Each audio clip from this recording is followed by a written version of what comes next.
உங்களுடைய ராசிக்கு 4ஆம் இடத்ததிபதியான சூரியன் ராசியிலே உட்கார்ந்துருக்கார். கிட்டத்தட்ட துவக்கத்திலேயே உட்கார்ந்துருக்கார். அவரோட சேர்ந்து தன அதிபதி, அதாவது உங்களுடைய ராசிக்கு தனாதிபதினு சொல்லுவோம் புதன், அவர் தான் 2ஆம் இடத்ததிபதி. ஸோ அவருமே உங்களுடைய ராசியில் உட்கார்ந்துருக்கார். அப்போ இவ்வளவு நாளாக நீங்கள் செய்ய முடியாத, செய்யறதுக்காக பல முயற்சிகள் எடுத்து உள்ள தடைகள் எல்லாம் விலக போகுது. உங்களுடைய முயற்சிக்கான வெற்றிக்கான காலம்தான் இந்த காலம். மன அழுத்தங்களை தூக்கி எறிஞ்சிட்டு, மனசுக்குள்ள உள்ள கவலைகளை தூக்கி எறிஞ்சிட்டு உங்களுடைய பணியை நீங்கள் சிறப்பாக செய்வீங்க. எங்கள் 5ஆம் இடத்துல கேது உட்காந்து உங்களை படுத்துனது சொல்லவா செய்யணும். நம்ம ஒவ்வொரு வீடியோ இருக்கோம். 1.5 வருஷமாக நீங்கள் பட்ட பாடு, கவலைகள், துன்பங்கள், எவ்வளோ பெரிய போராட்டங்கள், எவ்வளோ கஷ்டங்கள். ஒரு விஷயத்தை செய்யணும்னு நினச்சி கூட செய்ய முடியாமல் எப்படி தவிர்த்திருப்பீங்க. இப்போ கடைசியில் எதையுமே செய்யவா வேண்டாமாங்கிற சிந்தனையில் தானே வாழ்ந்துக்கிட்டு இருக்கீங்க. அந்த பிரச்சனைக்கெல்லாம் ஒரு விடிவு காலமாக இந்த ஜூன் மாதம் உங்களுக்கு இருக்கிறது. வேலை வேலை வேலை வேலை எங்கே, வேலை எங்கே, எனக்கு பிடிச்ச மாதிரி வேலை எங்கே, எங்கேயா கிடைக்கும், எப்படி கிடைக்கும், எனக்கு பிடிச்ச மாதிரி வேலை இல்லையே அப்படின்னு வருத்தப்பட்டீங்களா? உங்களுக்கு பிடித்தமான வேலை கிடைக்க போகுது. வேலையில் உள்ள சிக்கலெல்லாம் நீங்கள் போகுது. நீண்ட தூர பயணங்கள் மேற்கொள்வதற்கான வாய்ப்பு உண்டு. எங்கே போகணும்னு ஆசைப்படுறீங்களோ, பல நாட்களாக எங்கேயாவது ஊர் சுற்றி பார்த்தா நல்லாயிருக்கும். கொஞ்சம் மனசை ரிலாக்ஸ் பண்ணணும்ல. எவ்வளோ தான் போராட முடியும், எங்களுக்குன்னு ஒரு போராட்டத்துக்கு ஒரு அளவு இல்லையா அப்படின்னு ஒரு ஃபீல் பண்ணுவீங்க பார்த்தீங்களா? அந்த மனசு ரிலாக்ஸேஷனுக்காண்டி நீங்கள் வெளியூர் பயணங்கள் அல்லது வெளிநாடு பயணங்கள் மேற்கொள்வதற்கான வாய்ப்பு உண்டு.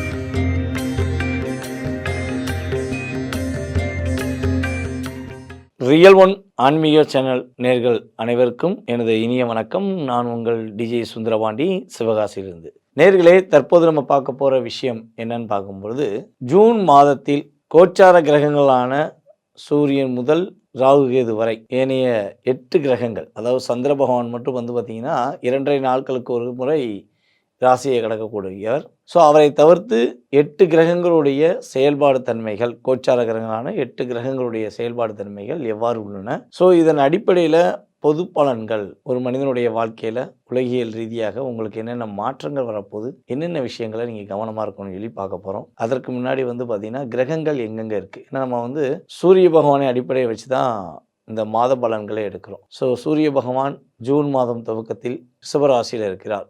ஜூன் மாதம் துவக்கத்தில் ரிஷபராசியில், அதற்கப்புறம் வந்து பார்த்திங்கன்னா மிதுன ராசிக்குள்ளே 15ஆம் தேதிக்கு மேலே மிதுன ராசிக்குள்ளே நுழைஞ்சிருவார். ஸோ அதே போல் வந்து பார்த்திங்கன்னா புதன் பகவான் மட்டும் இந்த வட்டம் 3 ராசிக்கு பயிற்சி ஆகிறார். ரிஷபம், மிதுனம், கடகம் என்ற 3 ராசிக்கு ட்ராவல் பண்ணுறாரு. ஸோ அதுக்கு அடுத்தபடியாக வந்து பார்த்திங்கன்னா குரு பகவான் ஆல்ரெடி வந்து நம்ம மாதம் பிறக்கிறதுக்கு முன்னாடியே குரு பகவான் எங்கே போயிட்டார்னா மிதுன ராசிக்குள்ளே தான் இருக்கார். இன்னும் ஒரு வருட காலத்துக்கு மிதுன ராசியில் குரு பகவான் இருப்பார். செவ்வாய் பகவான் வந்து பார்த்திங்கன்னா கிட்டத்தட்ட இந்த மாதம் துவக்கத்தில் கடகத்தில் இருப்பார், நீச்சம் பெற்று அமர்ந்திருப்பார்.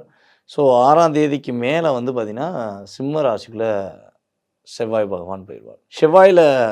செவ்வாய் வந்து சிம்மத்துக்குள்ளே போகும்போதே அங்கே சிம்மத்தில் கேது பகவான் இருப்பார். அப்போ செவ்வாய் கேது, ஸோ ஒரு மிகப்பெரிய ஒரு டாமினேஷனை உருவாக்க போகுது இந்த மாதம். அது என்னென்ன டாமினேஷனுங்கிறத நம்ம விரிவாக பார்க்கலாம். ஸோ கேது பகவானுக்கு அடுத்து வந்து பார்த்திங்கன்னா ராகு பகவான். ராகு பகவான் எங்கே அமர்ந்திருக்கிறார் வந்து பார்த்திங்கன்னா கும்பராசியில் அமர்ந்திருக்கிறார். அதுக்கு அடுத்தபடியாக வந்து பார்த்திங்கன்னா சனி பகவான் மீனத்திலும், சுக்கிர பகவான் ஆரம்பத்தில் மேச ராசியிலும், எண்ட் ஆஃப் பாயிண்ட் வரும்போது 29ஆம் தேதி மேலே வந்து எங்கே வர்றாருன்னா சுக்கிரன் வந்து ரிஷபத்துக்குள்ள நுழைஞ்சிருவார். ஸோ இந்த ஏனைய கிரகங்களுடைய அமைப்பில் 12 ராசி நேயர்களுக்கும் என்னென்ன மாற்றங்கள் வரப்போகுது, என்னென்ன விஷயங்களில் முன்னேற்றத்தை சந்திக்க போகிறீங்கிறத பார்க்க போகிறோம். ஸோ வீடியோ முழுமையாக பாருங்கள். இந்த ஜூன் மாத பலன்களில் உங்களுக்கு மிக பயனுள்ள விஷயங்கள் இருக்கும் என்பது நிதர்சனமான உண்மை.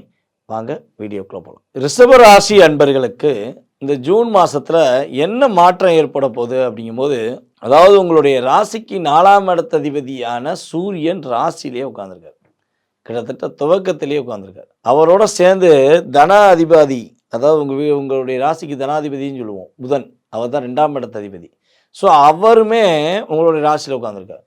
அப்போ இவ்வளவு நாளாக நீங்கள் செய்ய முடியாத, செய்கிறதுக்காக பல முயற்சிகள் எடுத்து உள்ள தடைகள் எல்லாம் விலக போகுது. உங்களுடைய முயற்சிக்கான வெற்றிக்கான காலம்தான் இந்த காலம். குரு பகவான் உங்களுடைய ராசிக்கு 2க்கு போயிட்டார். 2ஆம் இடத்துக்கு குரு போய் அந்த 2ஆம் இடத்ததிபதி உங்கள் ராசியிலே வந்து கிட்டத்தட்ட அமர்ந்திருக்கிறார் துவக்கத்திலேயே. அப்போ உங்களுடைய வாழ்க்கையில் இந்த மாதம் மிகப்பெரிய ஒரு நல்ல மாற்றத்தை கொடுக்க போகிறது. மன அழுத்தங்களை தூக்கி எறிஞ்சிட்டு, மனசுக்குள்ள உள்ள கவலைகளை தூக்கி எறிஞ்சிட்டு உங்களுடைய பணியை நீங்கள் சிறப்பாக செய்வீங்க. ஏங்க 5ஆம் இடத்துல கேது உட்காந்து உங்களை படுத்துனது சொல்லவா செய்யணும்? நம்ம ஒவ்வொரு வீடியோ இருக்கோம். 1.5 வருஷமாக நீங்கள் பட்ட பாடு, கவலைகள், துன்பங்கள், எவ்வளோ பெரிய போராட்டங்கள், எவ்வளோ கஷ்டங்கள். ஒரு விஷயத்தை செய்யணும்னு நினச்சி கூட செய்ய முடியாமல் எப்படி தவிச்சிருப்பீங்க. இப்போ கடைசியில் எதையுமே செய்யவா வேண்டாமாங்கிற சிந்தனையில் தானே வாழ்ந்துக்கிட்டு இருக்கீங்க. அந்த பிரச்சனைக்கெல்லாம் ஒரு விடிவு காலமாக இந்த ஜூன் மாதம் உங்களுக்கு இருக்கிறது. ஒரு மாற்றத்தை கொடுக்கக்கூடிய மாதம். வேலை வேலை வேலை வேலை எங்கே, வேலை எங்கே, எனக்கு பிடிச்ச மாதிரி வேலை எங்கே, எங்கேயா கிடைக்கும், எப்படி கிடைக்கும், எனக்கு பிடிச்ச மாதிரி வேலை இல்லையே அப்படின்னு வருத்தப்பட்டீங்களே, உங்களுக்கு பிடித்தமான வேலை கிடைக்க போகிறது.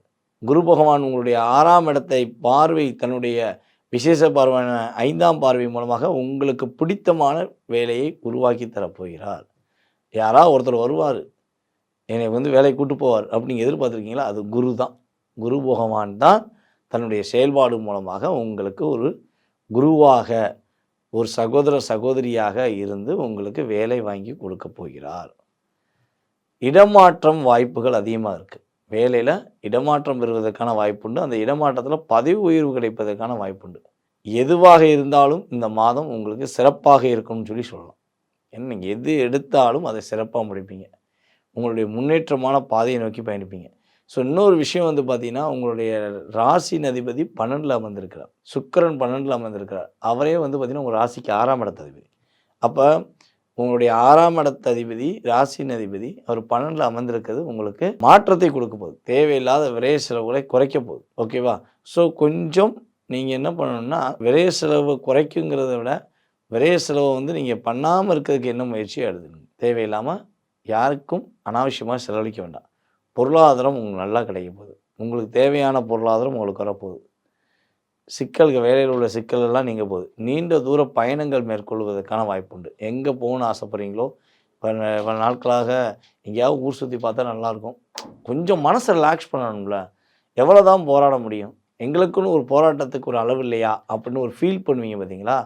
அந்த மனசு ரிலாக்ஸேஷனுக்காண்டி நீங்கள் வெளியூர் பயணங்கள் அல்லது வெளிநாடு பயணங்கள் மேற்கொள்வதற்கான வாய்ப்புண்டு. அதேபோல் ரிஷபராசி பெண்களுக்கு அவங்களுக்கு பிடித்தமான ஒரு வாழ்க்கை அமையப்போகுது. பிடித்தமான வாழ்க்கை, திருமணம் முடிக்காதவர்களுக்கு, திருமணத்துக்காக காத்திருப்பவர்களுக்கு பிடித்தமான வாழ்க்கை அமையப்போகுது. திருமணம் முடித்து திருமண வாழ்க்கைக்குள்ளே பிடித்தம் இல்லாமல் இருக்கவங்களுக்கு பிடித்தமான வாழ்க்கையாக மாறப்போகுது. இதுதான் உண்மை. ஸோ நம்மளுடைய ரிஷபராசி என்பவர்கள் மகிழ்ச்சியாக இருக்கக்கூடிய காலகட்டம். ஸோ என்ன விஷயத்தில் கவனம் செலுத்துனா, உங்களுடைய ஹெல்த் வைஸாக கொஞ்சம் கவனம் செலுத்துங்க. உங்களுக்கு கொஞ்சம் பாதம் வலி வருவதற்கான வாய்ப்புண்டு. அடிப்பாதத்தில் கொஞ்சம் பாதம் வலி வருவதற்கான வாய்ப்புண்டு.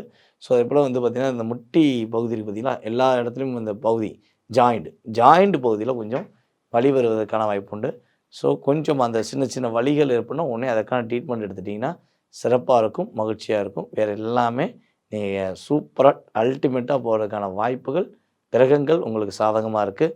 நீங்கள் என்ன வழிபாடு செஞ்சால் சூப்பராக இருக்கும் அப்படின்னா, உங்களுடைய இஷ்ட தெய்வத்தின் வழிபாடு. நீங்கள் எந்த தெய்வத்தை, ஒரு பிரச்சனைன்னு சொன்னே ஃபஸ்ட்டு நீங்கள் யாரை கூப்பிடுவீங்க?